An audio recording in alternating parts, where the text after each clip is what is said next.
जय ब्रह्मदेव दोस्तों, सनातन धर्म की जय। हर हर महादेव। श्रोता बंधु, अथर्ववेद वेदों का चौथा स्तंभ है। यह वेद धर्म के साथ समाज की संरचना पर भी प्रकाश डालता है। अथर्ववेद चिकित्सा का विज्ञान सिखाता है और तंत्र मंत्रों के रहस्यों के परत को खोलता है।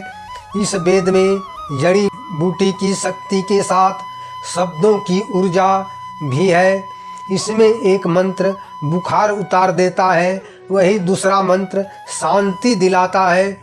धर्म प्रेमी बंधुओं, मैं पंडित गोपाल जी तिवारी सत्य सनातन ज्ञान संगम चैनल की तरफ से सृष्टि के रचयिता ब्रह्मदेव के चरणों में नमन करते हुए सभी श्रोता बंधुओं का स्वागत करता हूँ।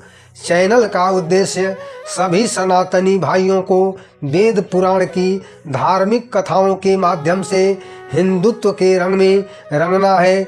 इसी उद्देश्य के साथ आज अथर्ववेद की संपूर्ण कथा लेकर आया हूँ। अथर्ववेद में वो ज्ञान छिपा है जिसे आज के वैज्ञानिक शोध से खोजने का प्रयास करते हैं। इसमें अपने ऐतिहासिक परंपराओं और अपने भविष्य को भी देखा जा सकता है। अध्याय 1 अथर्ववेद के इस अध्याय में जीवन की रक्षा, शत्रुओं की शांति और रोगों की निवृत्ति के बारे में बताया गया है। इस अध्याय के सूक्तों से मन, समाज और प्रकृति में शांति की कामना की गई है। इस वेद में प्रकृति से प्रार्थना किया गया है कि औषधियाँ हमें शांति प्रदान करें।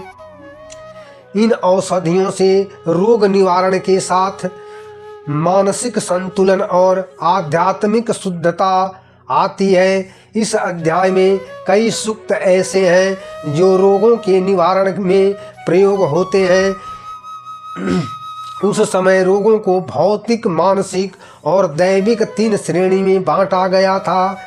इस अध्याय में शत्रु से निपटने का प्रभावी तरीका अपने भीतर के डर, द्वेष और संतुलन को शांत करना है।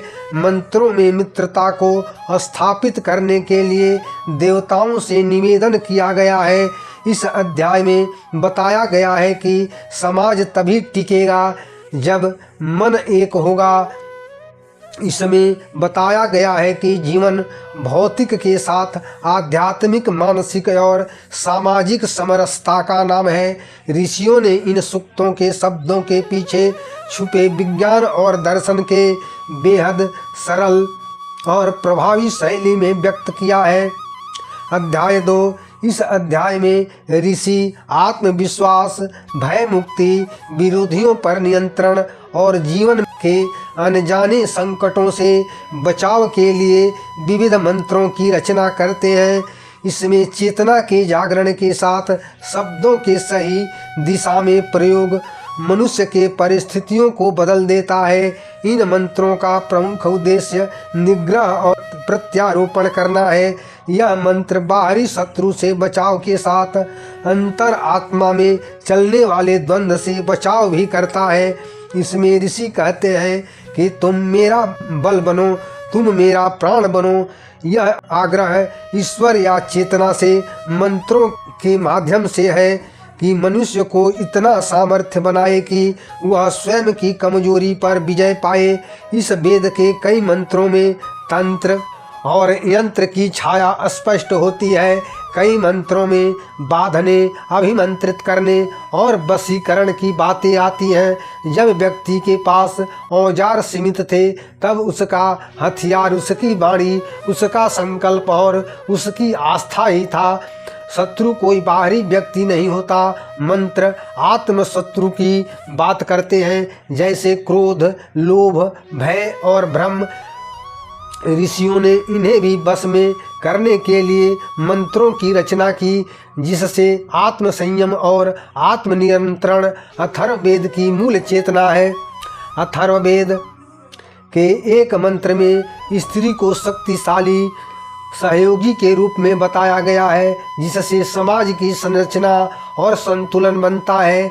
इसमें स्त्री और पुरुष दोनों को समान भागीदार माना गया है। इसमें बताया गया है कि आत्मबल, आत्मविश्वास तथा आध्यात्मिक अनुशासन ही सबसे बड़ा मंत्र है। अध्याय 3। यह अध्याय मंत्रों के संग्रह के साथ एक सूक्ष्म दर्शन है, जहाँ शब्द, दिशा, भाव एक दृष्टि और उद्देश्य को जन्म देता है। यह अध्याय चुनौतियों से जूझने की प्रेरणा देता है जो दिखाई नहीं देती है, जैसे दुर्भाग्य, अकाल, मानसिक कमजोरी, रिश्तों में असंतुलन से है, परिवार को संकटों से बचाने, बच्चों की रक्षा, विवाह संबंधों में मधुरता और गृहस्थ धर्म को पवित्र बनाए रखने की कामना के लिए मंत्रों की रचना की गई है। अथर्ववेद आध्यात्मिक के साथ सामाजिक ग्रंथ भी है। ऋषियों ने मनुष्य के जीवन में आने वाली बाधाओं को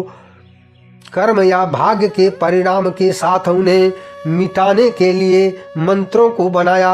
अथर्ववेद के सूक्तों में बताया गया है कि शब्दों की ध्वनि, विशिष्ट लय और आंतरिक आस्था मिलकर भाग्य को बदल देते हैं। इस अध्याय में कहा गया है कि हे शक्ति, हमारे सारे संकट मिटा दो।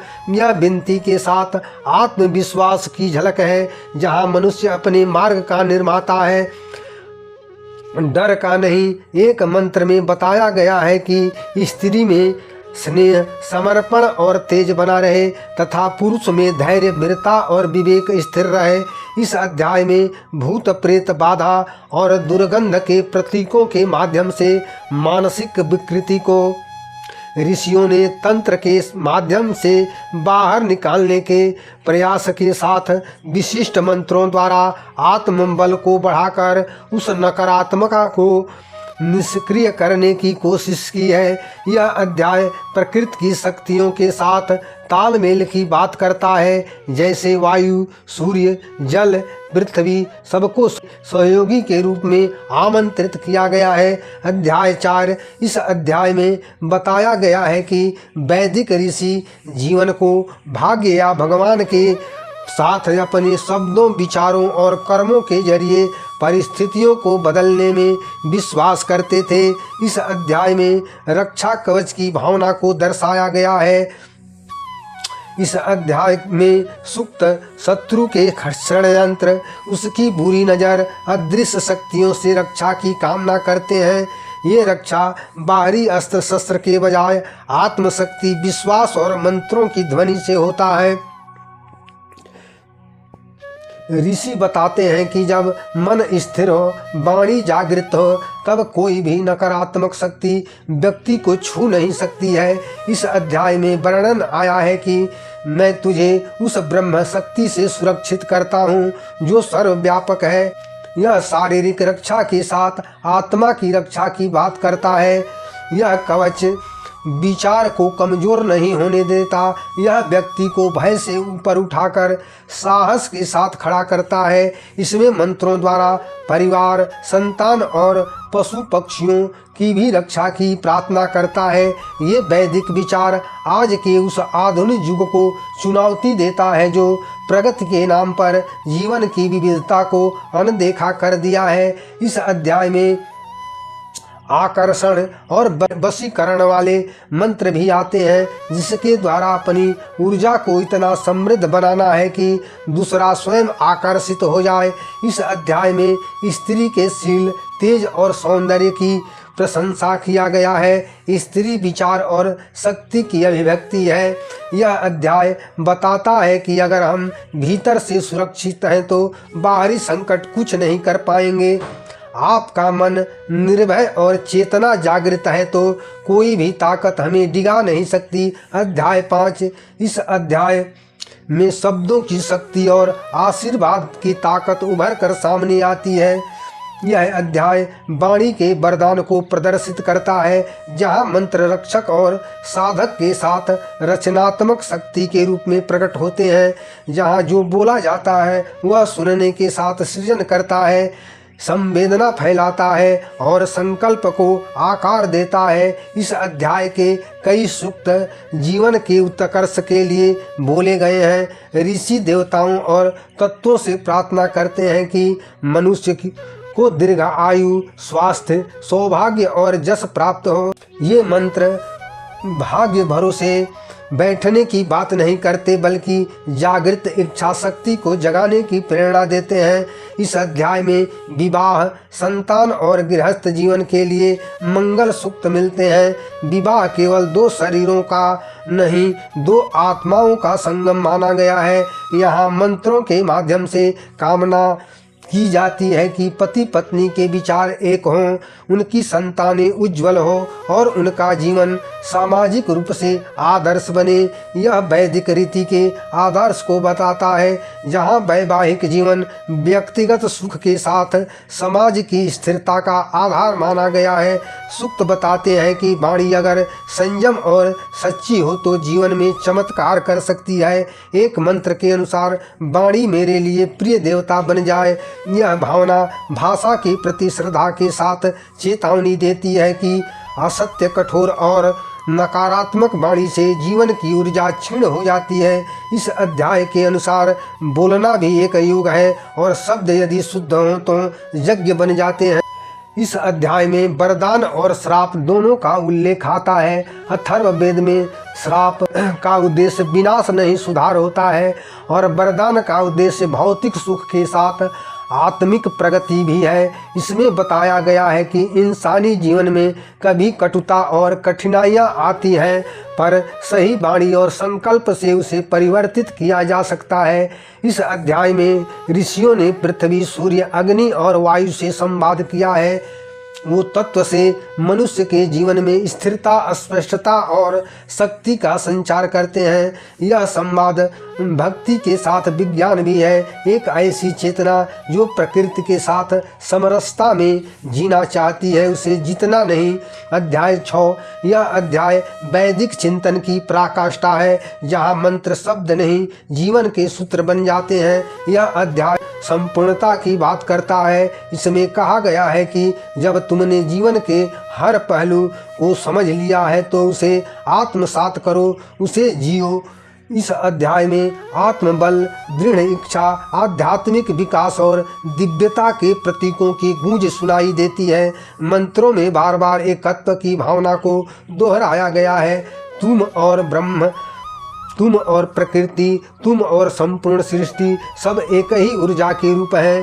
इसमें मनुष्य चेतना के उस स्तर पर पहुंचता है जहां वह सृजनशील बनता है, करुणा में जीता है और अपने भीतर के देवत्व को पहचानता है। इस अध्याय के एक सूक्त में विपत्ति को भी समत्व रखने की प्रेरणा दी गई है। ऋषि कहते हैं, सच्चा साधक अनुकूलता और प्रतिकूलता दोनों में स्थिर रहता है। एक मंत्र के अनुसार जो शुभ विचार करता है वह अपने पापों को मिटा सकता है। इस अध्याय में मृत्यु, आत्मा और पुनर्जन्म जैसे विषयों पर भी चर्चा की गई है। ऋषि मानते थे कि शरीर का अंत आत्मा की यात्रा का अंत नहीं होता। इस अध्याय में सूक्त मृत्यु को एक परिवर्तन के रूप में स्वीकार करते हैं। यह अध्याय उस व्यक्ति को शक्ति देता है जो हानि, दुख या मृत्यु के अनुभव से गुजर चुका है। यह अध्याय हमें जीवन के 3 बड़ी शक्तियों को बताता है: विचार की स्पष्टता, कर्म की पवित्रता और विश्वास की गहराई। अगर ये तीनों साथ कर लिए जाएं तो जीवन में कोई संकट नहीं टिक सकता है। सनातन धर्म की जय। हर हर महादेव। श्रोता बंधु, अथर्ववेद की संपूर्ण कथा सुनकर विचार की स्पष्टता, कर्म की पवित्रता और विश्वास की गहराई के साथ लाइक करें, शेयर करें, कमेंट करें। चैनल पर नए जुड़े हैं तो सब्सक्राइब जरूर करें। जय ब्रह्मदेव। सनातन धर्म की जय। हर हर महादेव।